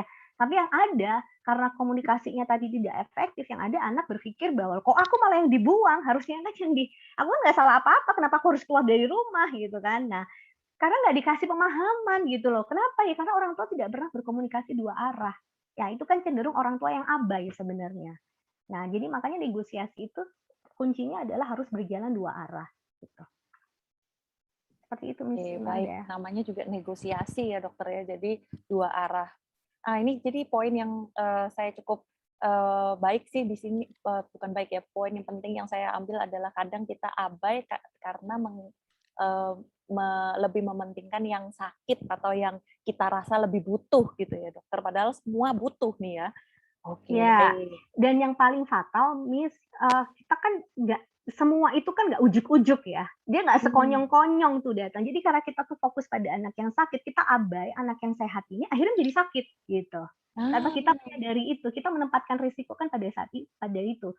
baik. Misalkan anak autisme yang dia semakin gede tenaganya lebih kuat gitu ya, terus kalau ada apa-apa nubruk mukul gitu kan. Nah, orang tua tuh biasanya, "Jangan dibales, itu kan adikmu nggak tahu atau kakakmu tuh nggak tahu, kakakmu kan gini-gini." Tapi anak tuh jadi kayak, "Ngapain aku harus aku terus yang disalahin?" Akhirnya anak juga jadi sakit gitu, karena Hmm. matahari itu berpusat pada anak yang sakit gitu, sehingga anak yang sehat jadi lupa tersinari kan gitu, ikut Iya, sakit juga dia akhirnya. baik. Wah, oke, baik. Banyak sekali nih yang kita dapatkan dari Dokter Prilia. Pertanyaan berikutnya, bagaimana kalau saya memberikan tuntutan kepada anak saya untuk kebaikannya, sehingga anak saya siap nantinya pada saat berkarir? Saya pernah dengar juga nih lanjutan lanjutan dari pertanyaan ini. kalau dibiarin aja nanti terlalu santai nih dok. Nah, biasanya itu ada di pikiran kita nih ya. Dan ini pertanyaannya juga sesuai nih, gimana nih caranya memberikan tuntutan supaya nanti dia siap nanti berkarir. Ya, baik. Ya, Ya, ya Jenis, Dr. Jenis silakan.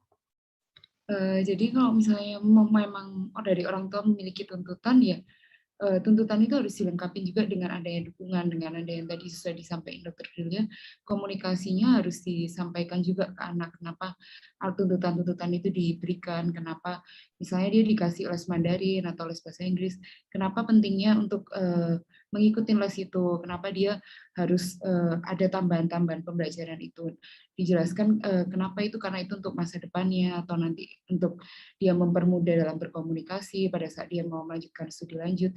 Nah, itu mungkin perlu ditambahkan untuk anak mengerti tujuannya dari paksaan-paksaan itu, dari tuntutan-tuntutan yang menurutnya mungkin itu hal yang membuat dia tidak nyaman, dia membuat dia merupakan paksaannya. Tetapi pada saat anak mulai mengerti kalau misalnya ternyata itu untuk dirinya sendiri dan itu untuk membantu dia dalam berkarya nantinya, untuk berkarir nantinya. Nah, mungkin dengan dia mengetahui itu, dia nantinya juga akan menyadari kalau tuntutan yang diberikan itu tidak hanya karena orang tuanya yang menginginkan, tetapi karena untuk dirinya sendiri, karena untuk kebaikannya dia sendiri, untuk agar dia tidak tertinggal di antara teman-temannya yang sudah bisa dalam bahasa Inggrisnya atau bahasa Mandarinnya, sehingga anak memahamin.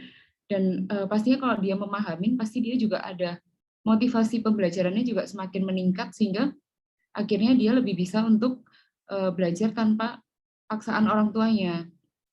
Kalau dia diberikan penjelasan yang jelas, sehingga nantinya anak juga mengetahui itu untuk kebaikannya.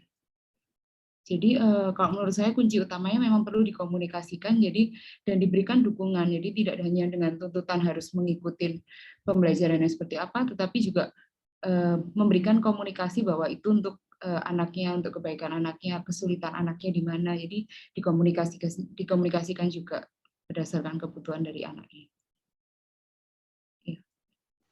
Ya, ya, tadi benar banget. Saya hanya menambahkan, yang pasti itu kita mesti tahu kebutuhan anak, dan kita mesti tahu kebutuhan anak-anak setiap periode perkembangan itu tadi ya. Nah, orang tua itu kadang cenderung gitu. Saya nggak bilang semuanya, tapi kalau akan berdasarkan bagaimana orang tuanya dulu mengasuh, nah itu biasanya diterapkan kepada anak gitu. Nah, itu bisa kadang bekerja, it works, tapi kadang-kadang juga nggak bisa telak-telak begitu gitu. Apalagi dengan eranya yang sekarang itu tentu berbeda. Yang pasti kita harus lihat dulu gitu, apakah ini sesuai dengan kebutuhan anak, kemudian karakteristik kepribadiannya dia gitu. Kalau misalkan ternyata kita itu kepingin dia jadi penyanyi, terus terus dia nggak hobi nyanyi, terus ternyata suaranya memang fales gitu, buta nada pula. Nah, gitu misalnya contohnya, otomatis kan susah ya gitu. Terus orang tua tuh berharapnya mama aja bisa, kalau dilatih harus bisa. Nah, itu kalau misalkan sudah pasti bisa, terus kita punya standar kita, terus kita taruh di anak, tentu nggak bisa, susah gitu. Tapi ada juga teknik-teknik yang bisa dimodifikasi gitu. Teknik-teknik yang bisa dimodifikasi itu kalau kita tuh menjalankan teknik terapi kognitif dan perilaku. Kadang-kadang terapi kognitif itu agak susah, karena kalau disuruh mikir itu ya kadang agak kurang bisa punya pemahaman yang sama. Tapi terapi perilaku itu bisa dengan reward and punishment gitu ya.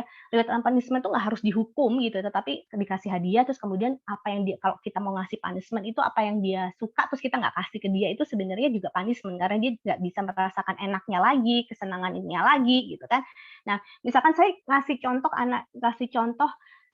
ya, tadi kan pertanyaannya, padahal itu sebenarnya bagus loh buat karir anak saya gitu. Nah, itu kan menurut versi orang tua yang kadang-kadang anak nggak nangkep gitu. Kadang kita kepingin supaya kamu jadi, kalau misalkan saya mau jadi anak saya mau jadi dokter yang baik, mungkin saya akan ngomong supaya suatu saat kamu nanti bisa jadi dokter yang baik. Dia akan bertanya balik, memang mama dulu are you good enough gitu kan. Nah loh gitu kan. Nah makanya, yes I'm not, so why you ask me to be better gitu kan, to be good enough, atau misalkan harus yang jadi the best gitu kan. Nah itu kan jadi kita juga harus memahami juga gitu. Tapi saya kasih contoh, misalkan kebetulan saya membiasakan berkomunikasi dengan anak saya itu menggunakan bahasa Inggris. Nah, sayangnya anak saya itu jadi benci banget sama bahasa Inggris. Dan tuh dia tuh lagi suka-sukanya, tapi saya ngomong aja in English, terserah, saya melatih listening dia. Selalu dia itu justru pasif agresif gitu. Malah dia jawabnya itu dia lebih suka, "Kenapa sih Bunda kita tuh harus pakai bahasa Inggris?" gitu kan. Kita kan orang Jawa, ngapain kita ngomong? Emang Bunda orang bule ya harus ngomong bahasa Inggris gitu kan. Nah, nasionalismenya itu keluar gitu loh.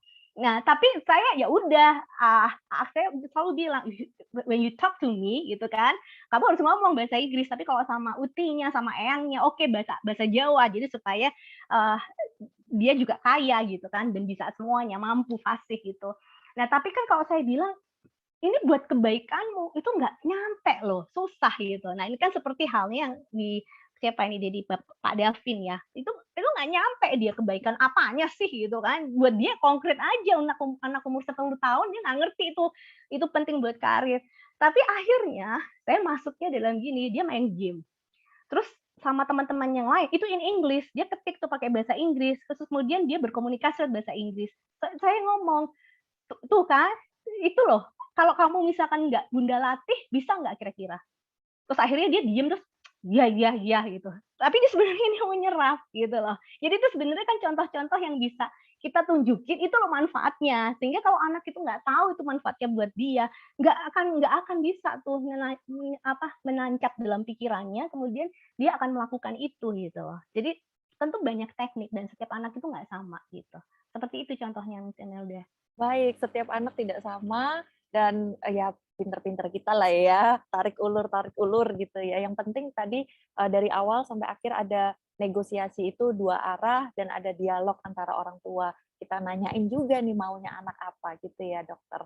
Baik, pertanyaan berikutnya bagaimana untuk menghindari burnout terutama pada saat harus mendampingi anak belajar, juga tuntutan bekerja dan ada tanggung jawab di rumah. Nah, ini terkait sekali nih dengan pandemi ya, mungkin orang tuanya lagi kerja WFH, anaknya juga ada di rumah belajar, lalu kemudian belum masak nasi mungkin atau apa gitu, ada paket datang, nah ribet jadinya.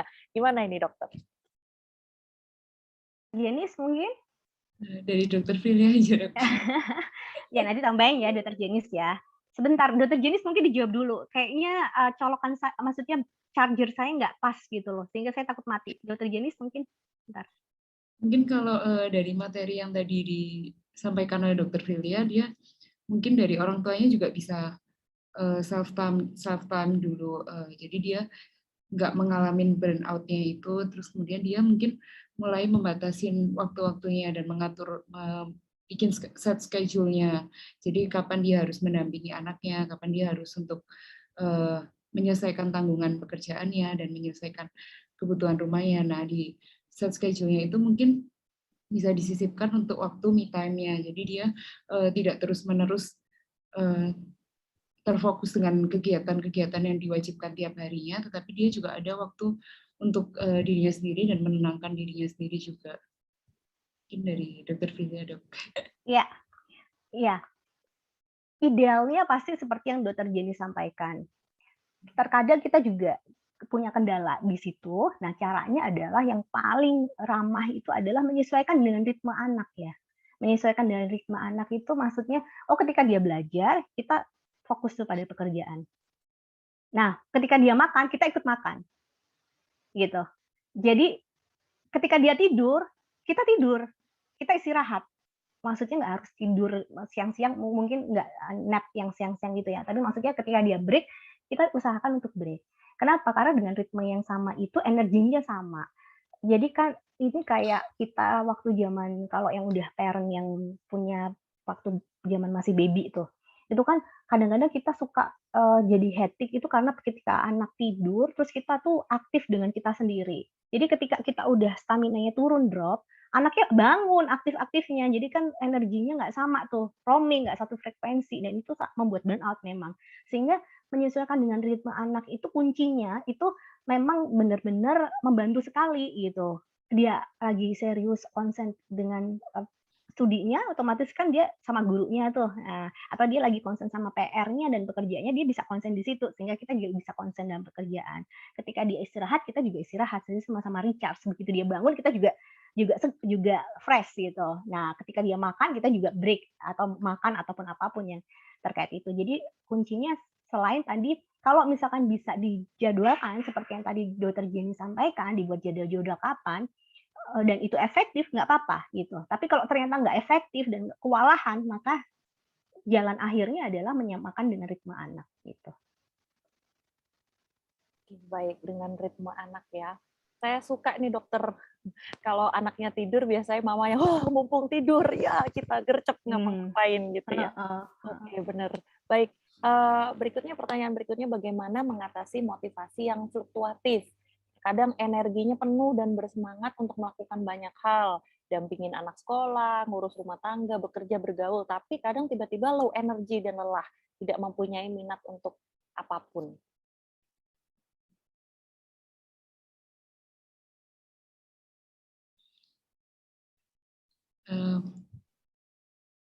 Ya, terkait dengan burnout, saya jawab duluan, nanti Dokter Jenny tambahin ya. Ya, tadi di slide saya juga menentukan alokasi waktu pribadi itu menjadi sangat penting. Itu sering banget. Di pandemi ini tuh memang di rumah ya, tapi kok kayaknya jadi overwhelmed gitu. Jadi semua itu rasanya intimidating. Jadi kita kan juga intimidated gitu. Sehingga menentukan alokasi waktu pribadi, menempatkan itu menjadi sangat penting untuk kita bisa recharge kembali. Nah, tapi, nah ini ada tapinya nih. Ada kecenderungan memang harus dikelola kalau misalkan ternyata kok itu memberat ya. Rasa nggak semangat itu kalau misalkan sudah masuk dari durasi waktu minimal 2 minggu, mengganggu fungsi, konsentrasi, tiba-tiba ada pikiran nggak berguna, nggak berharga, kemudian ingin mencederai diri sendiri, ingin ada ide suicide. Nah, ini berarti kan ada indikasi butuh tenaga profesional. Sehingga ketika gejala itu semakin berat, kita harus mempertimbangkan tuh, kita mendapatkan bantuan profesional. Karena kalau misalkan tidak, lama-lama gangguan emosi dan perilaku itu semakin memberat. Kalau misalkan semakin memberat, maka berpengaruh terhadap pengobatan. Entah itu dosisnya lebih tinggi, jumlah kombinasi obatnya juga semakin banyak gitu ya. Terus kemudian relapse-nya juga akan semakin sering gitu. Terus kemudian juga tentunya berkaitan dengan proses perjalanan penyakit itu sendiri gitu, terkait dengan prognosis, karena semakin cepat ditanganin akan semakin baik gitu.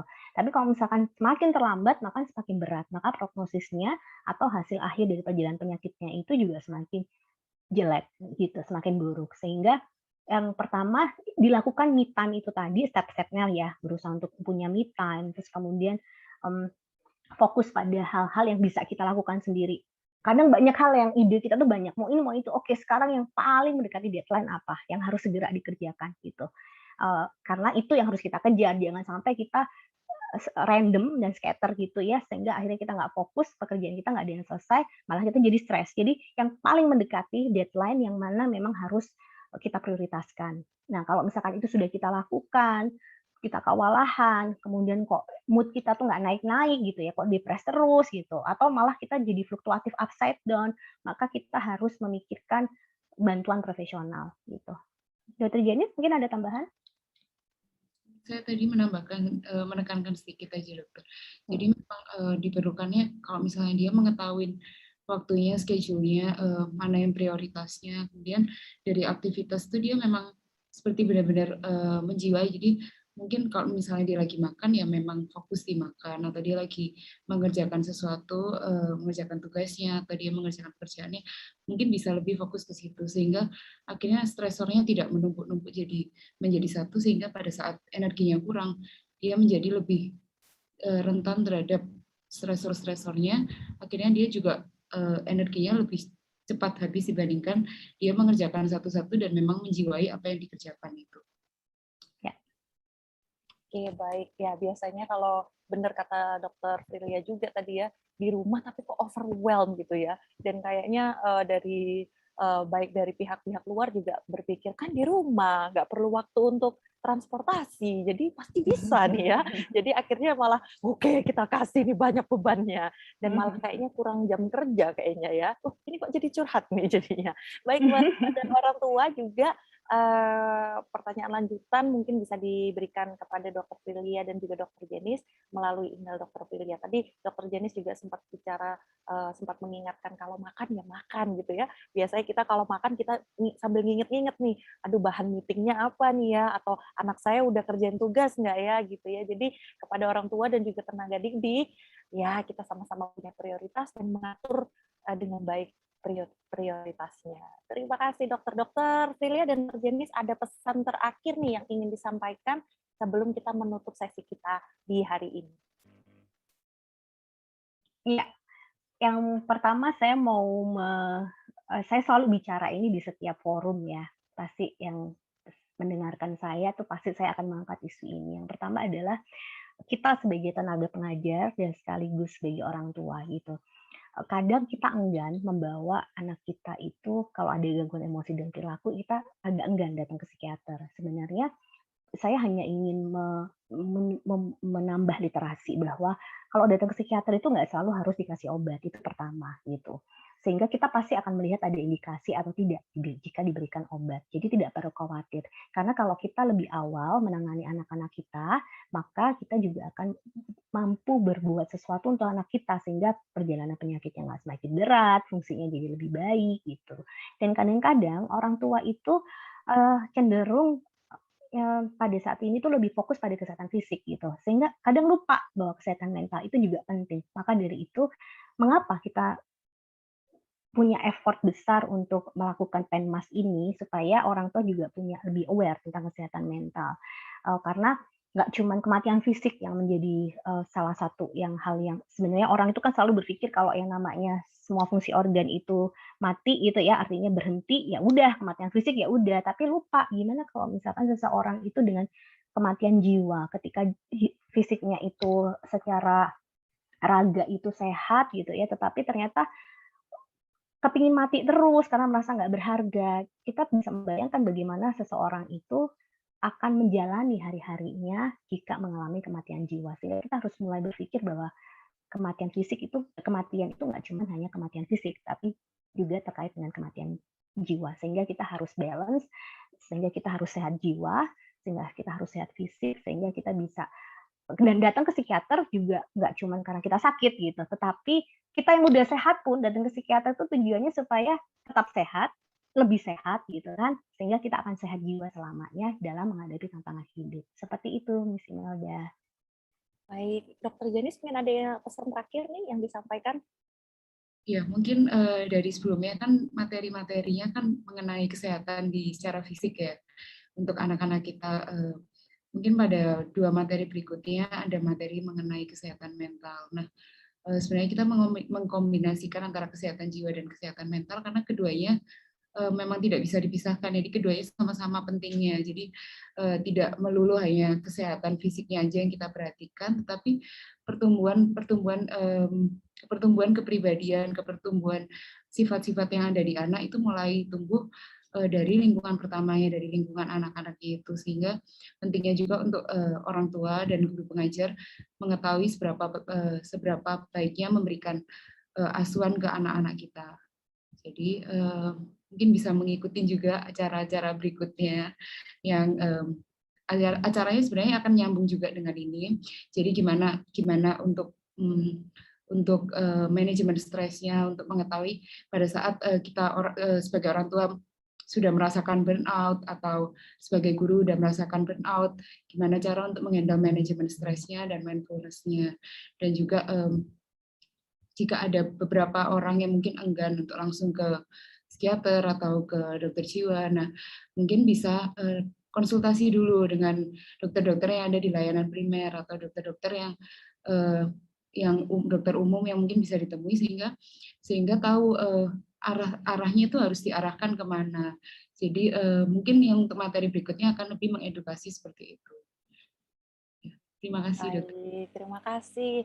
Pesan dari kami, dari SNE, terima kasih banyak untuk kerjasama selama ini. Pasti kita akan di kedepannya akan lebih banyak lagi sosialisasi ya untuk kesehatan mental. Sama seperti kalau orang tua dan anak pergi ke rumah sakit untuk medical check up nih ya, untuk check up kesehatannya. Kan kadang kita nggak perlu sakit dulu nih, tapi kita medical check up, gula darahnya normal, tekanan darahnya normal atau tidak. Nah, sama seperti itu, maka pada saat kita datang ke psikiater atau datang ke psikolog untuk memeriksa nih, apakah ada sesuatu atau sudah baik, bisa dipertahankan, atau mungkin sekedar cerita aja, bebas boleh. Yang pasti kesehatan mental dan kesehatan secara tubuh tidak bisa dipisahkan.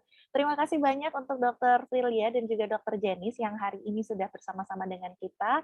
All of us from SNE family would like to express our gratitude for the time being, for the relationship, and for the cooperation for the time being. Nah, terima kasih juga untuk semuanya. Jangan lupa untuk mengisi nih, saya langsung diingatkan di kolom chat ya, diisi untuk post testnya, untuk materi-materinya, mengundang juga kepada seluruh orang tua dan juga peserta webinar. Minggu depan kita masih akan ada webinar lagi di jam yang sama, jam 10 dengan Zoom link ID yang sama bersama dengan SNE dan juga Universitas Brawijaya Malang. Kita akan berfoto terakhir bersama Dr. Jenis dan Dr. Prilia dan saya perwakilan dari SNE.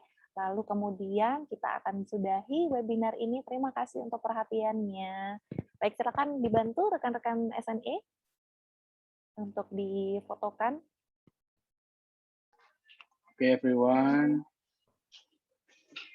Smile, 3, 2, 1. Okay, enough, Miss. Oke, thank you, Mr. Hani. Oke, terima kasih sekali lagi. Terima kasih untuk rekan-rekan dari Universitas Brawijaya Malang. Terima kasih Dr. Prilia dan terima kasih Dr. Jenis. Terima kasih untuk semua yang sudah hadir di sini. Kami dari SNE mengucapkan terima kasih. Have a nice day and God bless you. Terima kasih.